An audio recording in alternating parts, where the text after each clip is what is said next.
How that if you're drifting into heavy drinking, or you're an alcoholic, or you're just feeling a little bit out of it at the moment, well, listen to this, because this is going to happen to you if you continue drinking.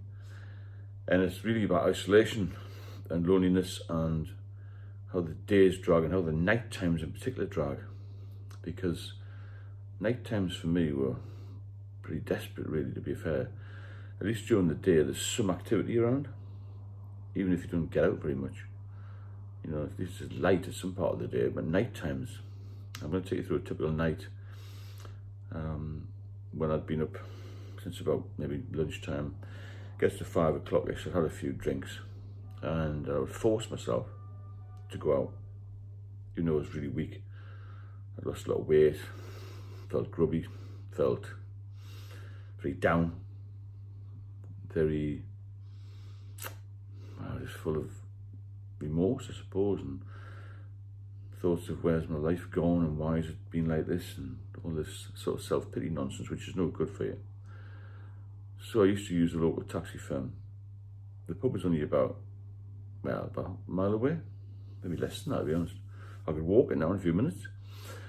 I couldn't really even get out, to be fair. I had to force myself. I had to get the taxi driver to put it in the middle door of the block of flats where I was in. So it wasn't a very long walk, and I used to sort of stagger a little bit. I wasn't drunk. I was just so weak, and I was ill. You know, it wasn't a question of having lots of drink and falling over. I was just so ill. But I felt this mental need to get out and see somebody, because I've always been a very sociable person, you know. And the taxi driver was always the same guy, because he used the same firm. I didn't have to tell him where I was going. He just picked me up, and that was it. It became a very regular thing. And some of them now say, God, I would hardly recognise you, you know, you're so well now compared to where you were 5 years ago. So I'd get the taxi down. It was always hard for me to get, I'll never forget, it was always hard for me to get out of the taxi. Quite tall, and my legs were so weak. And somebody used to help me out. And it was picked up, I had 3 steps up it, and I always used to struggle to get these 3 steps. And one day I particularly, I remember I was feeling very, very weak, and I had to cling onto the handrail at the side, like a disabled person's handrail. And I'm thinking, God, it's getting desperate. So I walked into the bar, it wasn't that busy, and I looked to the right. I was a couple of my friends there, and I felt so dizzy and weak, I couldn't even make it to the bar. So I sat down and said, can you get me a couple of drinks, in which they did. I always carried this black rucksack to get supplies with. I had some supplies in the flat, but I had this anxiety that I'd run out.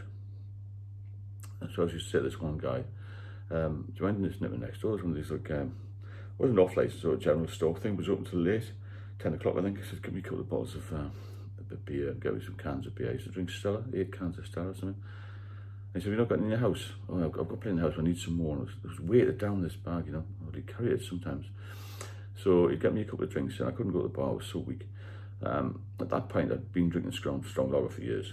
Never touched spirits or wine, and I got a couple of pints of Guinness, and he kept saying, have you been to the doctors? Have you been to the doctors? Because he knew I had issues with the alcohol. I looked ill. I got to the point where I started asking, do I look ill? Because I got so used to myself being so thin, goned, and looking really bad. Anyway, I had this huge distended stomach, which I later found was fluid, ascites fluid, and a bad infection, spontaneous bacterial peritonitis infection.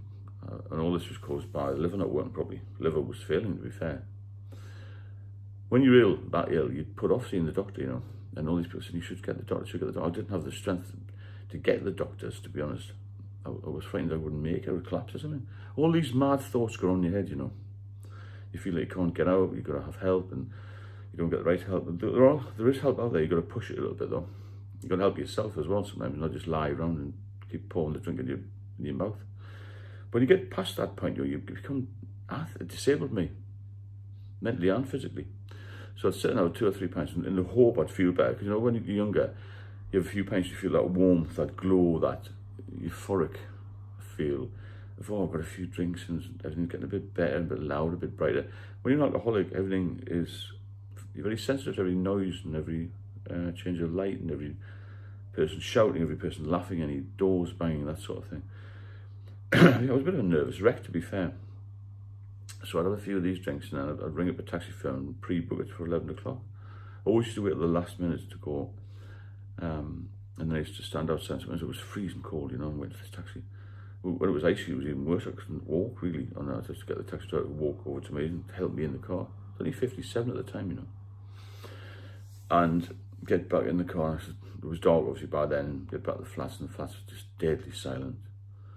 Again, middle door. And I used to sort of pad my way along the wall like that to get into the flat. And once I got in the flat, I felt safe. I always felt vulnerable when I was out and about then. Very vulnerable. That wasn't happened to me. But your mind plays tricks on you.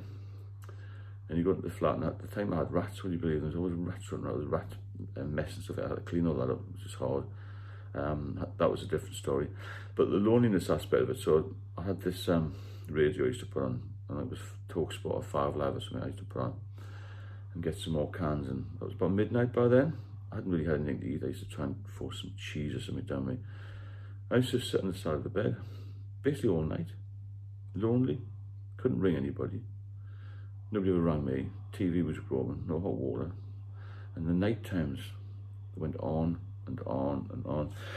When you sort of look at the clock, it was 1 o'clock. God, I wish it was 6 o'clock. Then it was 2:30, and then I'd maybe just drop off to sleep and wake up by 3:30 again. And then I'd have to have like a can of beer and try and get myself the loo and all that, and backwards and forwards, and everything was good. By the time the rats had come out again, I used to sometimes hear the rat traps clack. Another rat. And those had to empty myself because the pest control people wouldn't come in the afternoons when I was up there. I just wanted to be in there early morning. That was another problem. I was living obviously with vermin then, and I was living worse than living on the streets in some ways, to be honest. So we'd get to 3 o'clock and I'd have another couple of drinks and then fall asleep again, 4 o'clock, 4:30. I was just going like that all night. And I used to feel so lonely, and I felt like, what am I going to do to get out of this? I mean, should I commit a crime? Should I get arrested? I knew all police stations had nurses and had doctors visiting. Couldn't I get any help because I couldn't get any medication from the doctor, and I didn't have the strength to get back to the doctors again. All I had from my parents was cut down, stop drinking, cut down, stop drinking. But lost contact a little bit with my daughter. She more or less gave up with me. My sister had given up with me years before. That was for a different reason. But the people I had to talk to really were the guys in the pub, and I used to text one lad about 7 o'clock in the morning because he used to get up early. And that was my day again. But the night times used to drag, and I felt so lonely, so desperate. And I'm amazed I've got to this point of health and well-being mentally, really, and physically, because where I was really rock bottom and beyond, and all that had been caused by having one drink after an 8-year spell of being sober. Because this withdrawal symptom thing comes back like a train, you know. And once you've relapsed, every time you go back on the drink again, it's much, much worse. And the last time I did it, in 2014, it was 100 times worse than the 8 years previous. And that's what nearly killed me. You be very careful of the relapse. Very careful at night when you're thinking about these, maybe you have dark thoughts and things, about what you're going to do and where you're going to get help and such. Like, you've got to get on the phone. And in the end, I had to, a few weeks later after that, the same routine every day, every night. I actually, one of the lads in the pub, he said, if you don't ring the hospital, then I will. And I thought, well, next day I got up and had a few cans of Stella, actually. And then around 999, and then I was taken in 2019, and I was in hospital for nearly 2 years. Nearly died, and all, you know, there's other videos about what happened to me. But the loneliness is probably one of the major factors for me, and I just couldn't break out of that cycle. It's a very desperate place. If you're in that place, seek some help. Get on the comment section to me. There's an email address in my profile as well. Speak to me, speak to somebody there. There's 10,000 of us now who have all been through similar experiences or had experiences of alcohol abuse and addiction, whatever you want to call it. Basically drinking too much and getting in a mess. That's what it is, in layman's terms. Drinking too much, getting in a mess, all sorts of mess. And don't do it in isolation. I tried to, and nearly killed me. You've got to do it as a bit of a team effort, really. And speak to people who are alcoholics, because only they'll know how you feel. Medics are brilliant. They can stitch you up and fix you, give you medication. It's only an alcoholic who knows how you feel. Trust me on that one. And I wish I'd sought help earlier. And I wish you all the best. If you benefit from the channel, then please subscribe and share it, because there are millions of people out there struggling. And drop me a comment whenever you want. And if you have any subjects that you want me to cover, then let me know, and I'll speak to you all soon.